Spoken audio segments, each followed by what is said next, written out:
বৃষ্টি উপেক্ষা করেই রাস্তায় ডিওয়াইএফআই, বিচারের দাবিতে উত্তাল লোচনপুর।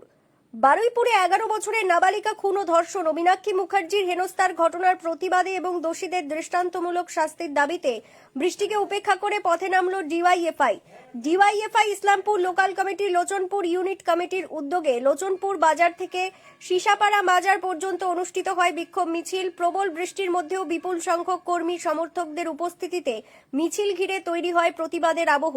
এই কর্মসূচিতে উপস্থিত ছিলেন ডিওয়াইএফআই মুর্শিদাবাদ জেলা কমিটির সহ সম্পাদক কমরেড মঈনুদ্দিন আহমেদ এবং ডিওয়াইএফআই রাজ্য কমিটির সদস্য কমরেড মঞ্জুর হোসেন। প্রতিবাদকারীদের বক্তব্য, দোষীদের দ্রুত গ্রেপ্তার ও কঠোর শাস্তি নিশ্চিত না হওয়া পর্যন্ত আন্দোলন চলবে, এমনটাই দাবি ডিওয়াইএফআই নেতা কর্মীদের।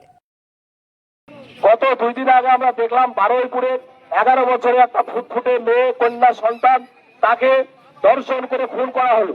আমরা জানতে চাই রাজ্যের প্রশাসনিক ব্যবস্থা, রাজ্যের আইন শৃঙ্খলা কোথায় গিয়ে পৌঁছেছে। যদি তা না হয় তাহলে একটা 11 বছরের মেয়েকে ধর্ষণ করে খুন করা হয়েছে। আমরা তাদের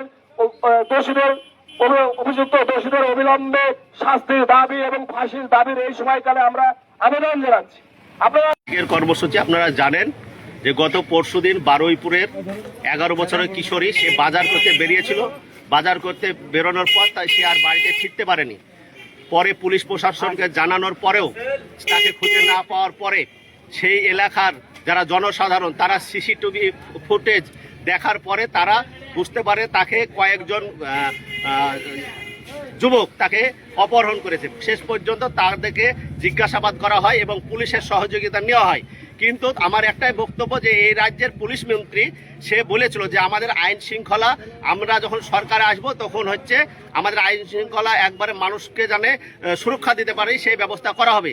আমরা যখন দেখেছিলাম বিরোধী দলনেতা শুভেন্দু অধিকারী ছিল, তখন বলেছিল যে রাজ্যে যদি কোনো খুন বা ধর্ষণ হয় তাহলে সকালবেলায় আমরা জমা করব এবং বৈকালে খালাস করব।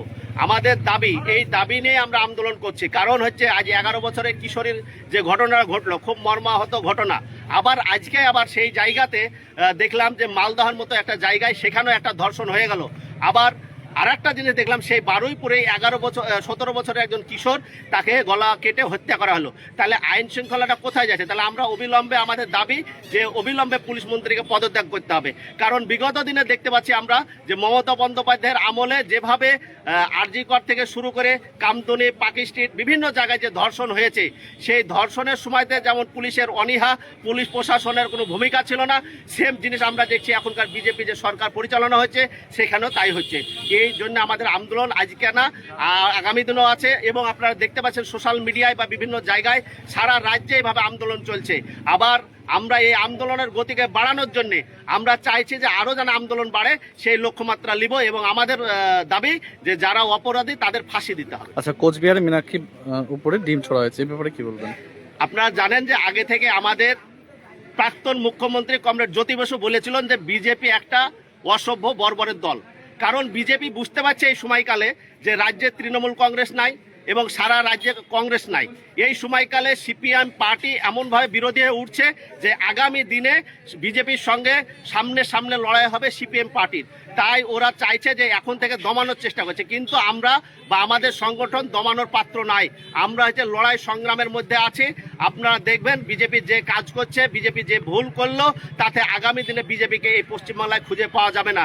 তার প্রমাণ আপনারা দেখবেন যে মীনাক্ষী মুখার্জি যাচ্ছিল আমাদের একজন শহীদ কমরেডের স্মরণ সভায়, কিন্তু সেই জায়গায় দেখা গেল তাকে যখন আক্রমণ করলো, শহীদ স্মরণ সভা বাদ রেখে আজকে এসপি অফিস অভিযানের ডাক দিল মাত্র 3 ঘন্টার মধ্যে। আপনারা যারা সোশ্যাল মিডিয়ায় দেখবেন প্রায় 1 লক্ষ লোকের জমায়েত আজ এসপি অফিসে হয়েছে। আপনার নাম? আমার নাম Moinuddin Ahmed, DYFI Islampur local committee. ধন্যবাদ।